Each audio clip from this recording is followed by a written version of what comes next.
Mga kaibigan, mga kababayan sa buong mundo, all my friends throughout the world. Here we are again from Kisibat Channel. I'm trying to illustrate to you how to make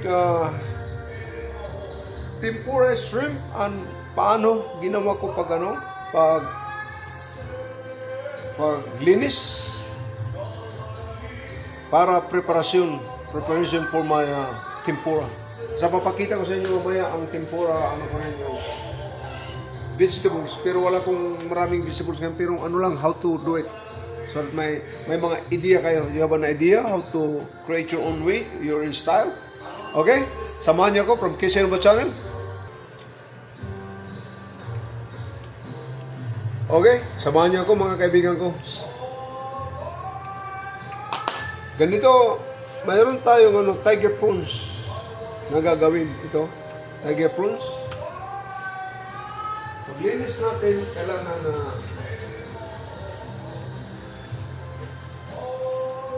mag-ano muna tayo, okay? Tama. Ang alisin natin, may idea ko na alisin ko lang ito, iiwan ko ito, at saka itong ulo. Pero paano pag-alis ng ano nila, ganito lang paggawa ko. Ang iba, kinakalas dito, they clean from, they start over here from them. But when I start from the back, ganito lang. Okay? Kailangan, kung wala kang ganitong kutsilyo knife, you can use the other one, the straight one. And then, just do like this. Go all the way. And then, do like this. Kita mo? Kaya importante yung ulo niya at saka yung tail niya. Papakita ko sa inyo mamaya.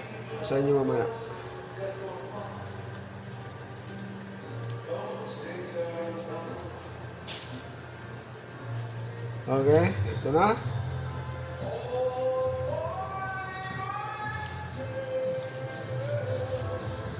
Ito, nakita niyo itong vein?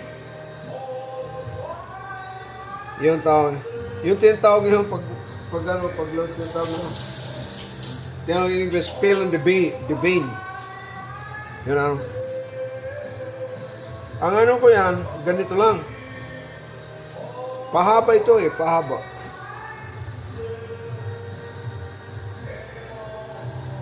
Okay.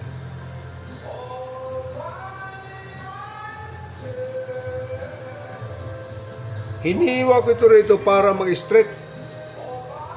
Para to make it straight to the body. You see that?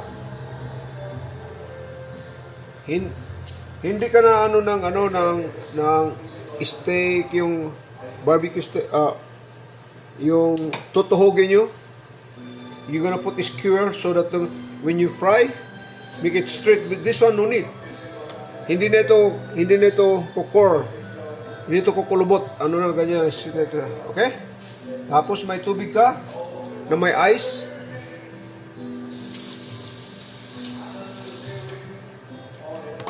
Para presko ang ano mo, linulutong palagi.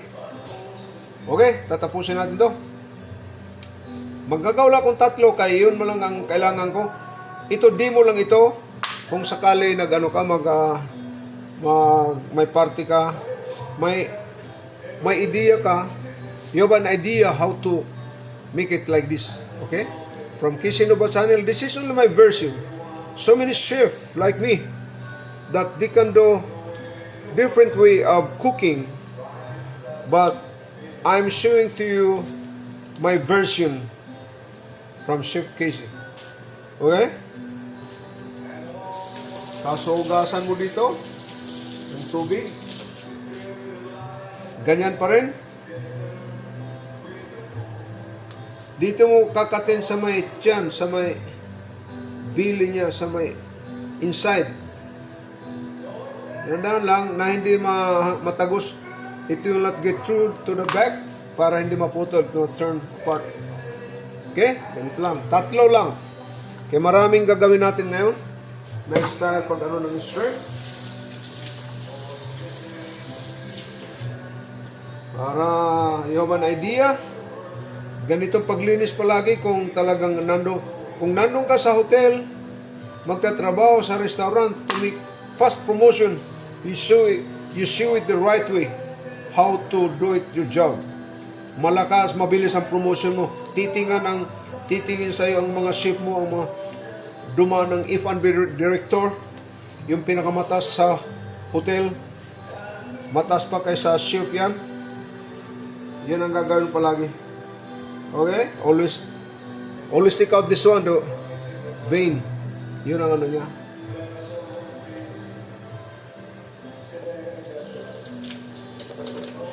Okay. Ganito.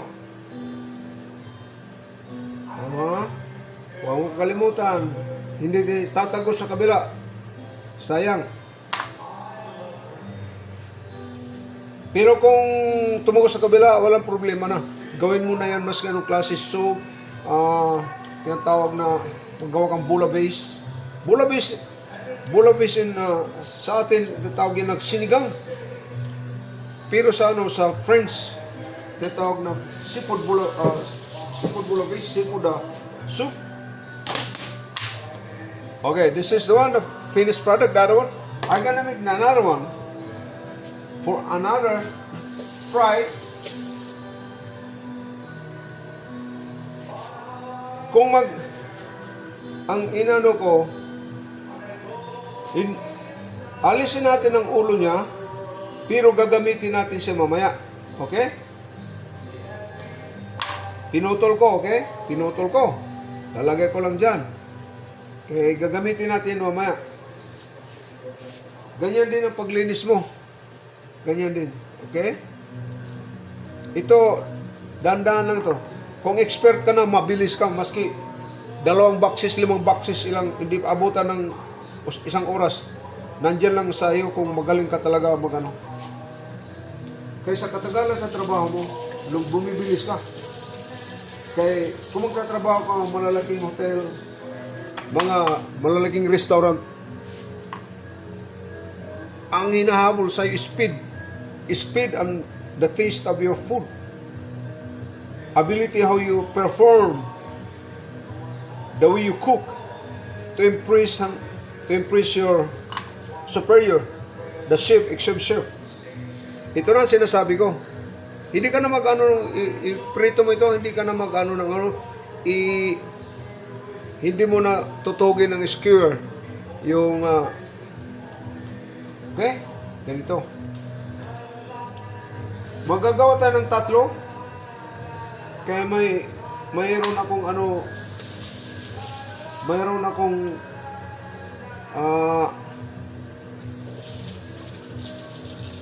mayroon akong idea na bago para sa isang recipe ko.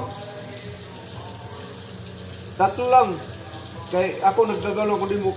Pero kung magawa ka ng big volume, kailangan may katulong ka at least mga 2-3. Pabilisan talaga ito. Kung katulong mga fine dining o may mga elegant people na mga guest nyo, mga 150 people, ayan, kailangan mabibilis ang mga trabador mo. At saka the way you cook, you make it fast as you can. Because that's how to impress your customer.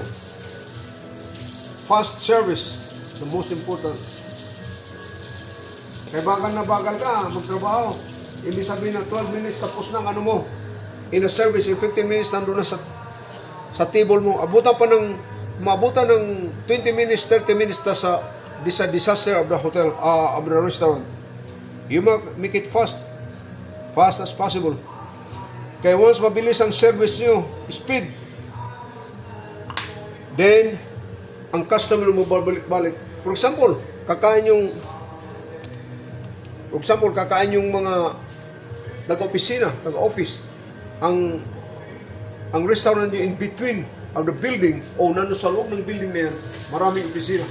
Ang kakain, minsan 30 minutes lang nila, break. Mostly 30 minutes break. Kung katapos mag-order about 2 minutes, luto, 12 minutes, kakainin nila another 12 minutes, is done. than the lunch or dinner, whatever. Yun ang ano, precious ang oras ng ano ng pagluto.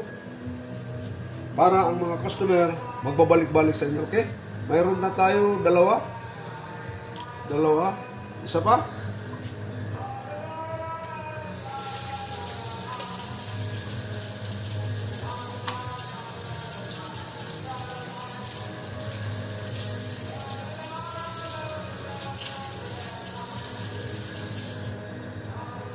Ganyan pa rin na sistema. Ano mo? Paglinis mo sa likod. Dahan-dahan lang. Kung nagpa-practice ka kung sa bahay nyo, ganito, o nag-aaral ka, alam mo ang technique mo dyan. Kung nag-aaral ka sa culinary, pwede ka bumili nang lulutuin mo, mag-practice ka sa bahay nyo. Paano pabilisan mo, lalo na yung katulad breakfast. How to cook the egg fast as possible. Pabilisan, lalo na yung egg. Maraming style mo na ano, mabilis ka talaga. Kaya breakfast is so fast. Okay? Mayroon ako, dalawa na naputahe. Katapos, mayroon na naman ako, isa.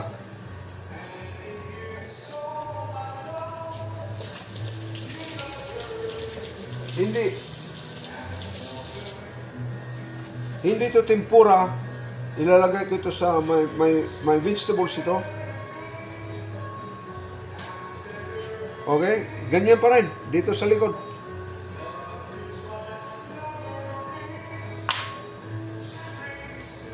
Anin ko yung ano.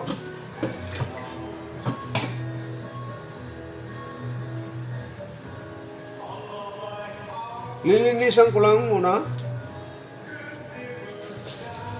Okay?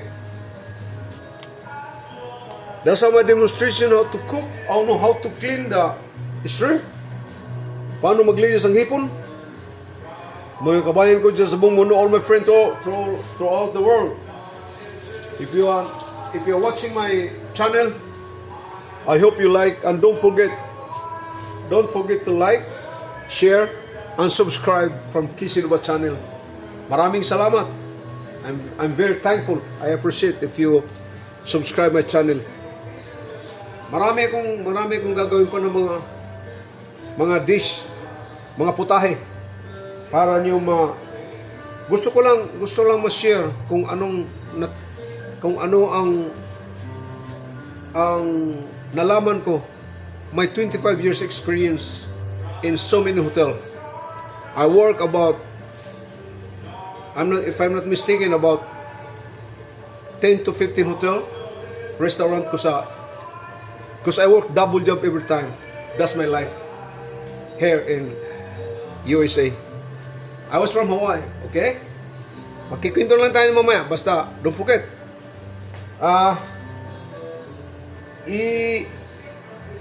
Samahan niyo ko mamaya paano ko lutuin ang dish ko. Mga kabayan, bumalik naman tayo sa pagluto ko. Diretso ito sa paano ginawa ko ito. Excuse me. Mayroon ako ditong sauce na ito. Excuse me.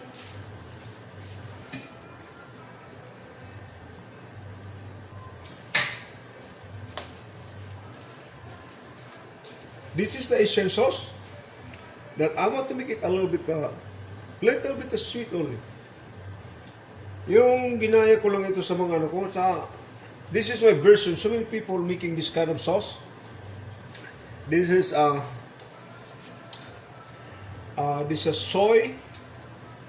soy, no ginger, soy sugar, garlic, onion. I put this in vinegar, and after that, when I boil, I strain and I put it back, and then I make it thick enough. But my cornstarch mostly cornstarch, dilute with the cold water. Inano nila sa Pero ito naman, this is only my version. I I mix yun together, the cornstarch with the sugar, a little bit sugar. That's how I'll make it thick in that one. This is a thickening agent of my special sauce. This sauce you can make you can use this one for the stir fry, any kind of with vegetables, ginisan na vegetables, ano yan.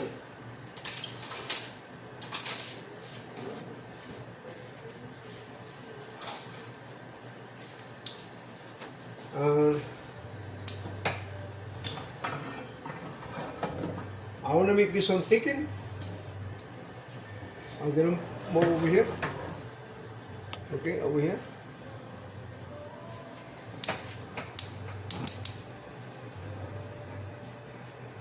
Okay.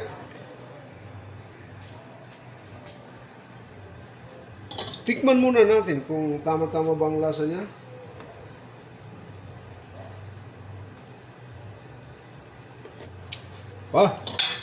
Tama. Ang linagay ko dito, oyster sauce, garlic, onion, and soy, no vinegar, salt, pepper, bay leaf. That's it. And then, pinakuluan ko, I boil. And let us simmer for about 10 minutes, so to 15 minutes, and then I strain this one. Like, I throw away all the stuff. The other one does not belong over here. All the vegetable, all the ingredient that I put, I strain, I throw it away. Okay? Papalaputin na natin. Dahan-dahan lang.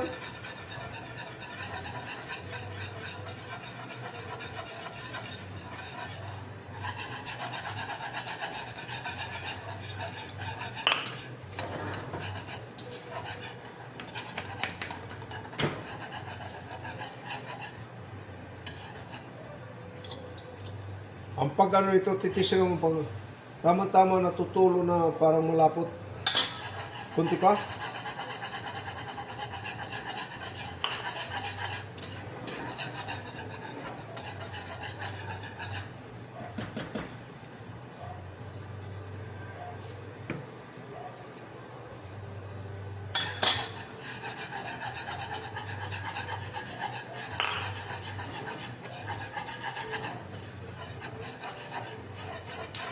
Okay, tapos na. Itong sauce natin, pwede sauce natin ng tempura shrimp, tempura, any kind of tempura vegetables. You can put on top, mostly this one you're gonna put on the side. My version, mostly I put on the side the sauce so that the people, your customer who don't want the sauce, and then they have an option. Makakapili sila kung, sa side lang sauce ko, masarap ito, ganyan-ganyan mo. I-ano ko na, ililipat ko na. Kilala ko yan. Okay, yun lang ang pag-ano ko, paggawa. Samahan nyo ko. Sige, mag-ano tayo, mag-stir fry na, mag-fry ng shrimp ko. Ganito lang, mga kaibigan. Itong mga ingredient ko, egg, primero, papunta muna dito.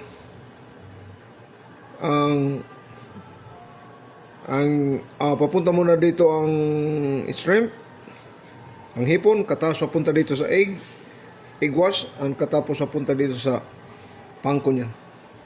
This is only my homemade pangko. Okay? Okay, samahan niyo ako. Paano maggawa?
Okay, ito na.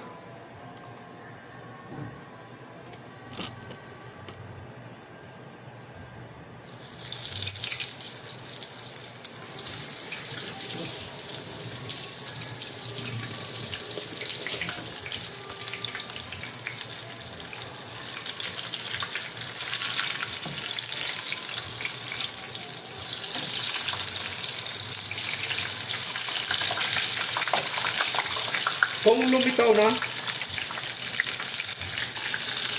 mga 1 minute to 2 minutes lang tapos na madali malutang ang hipon. Isisipit ko the shirt. Makikita niyo ang labas. Paano ko. This is my Kishinova version tempura. Shrimp tempura. Sarap yan. Okay. Ito na. Niluluto tayo at least 3.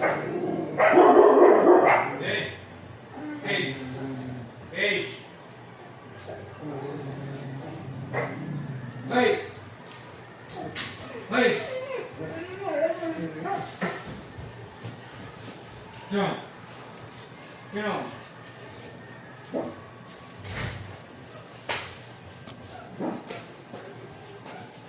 Work again.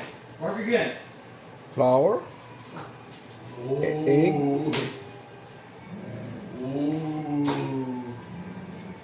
Stop. Stop.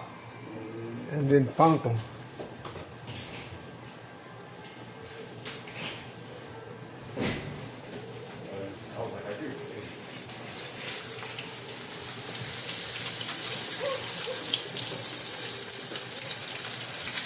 Okay, you're gonna wait just a little bit. And then it's starting to cook already. That's how it means it's done.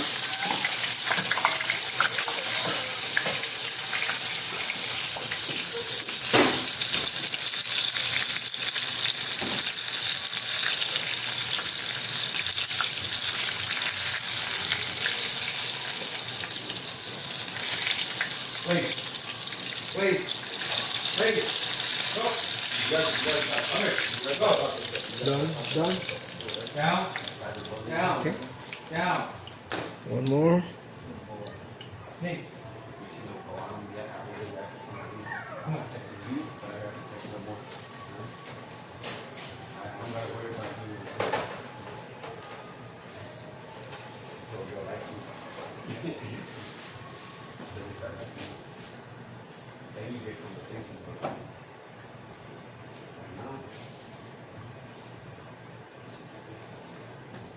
You start doing dumb shit like that, man, that's how you'll be treated too.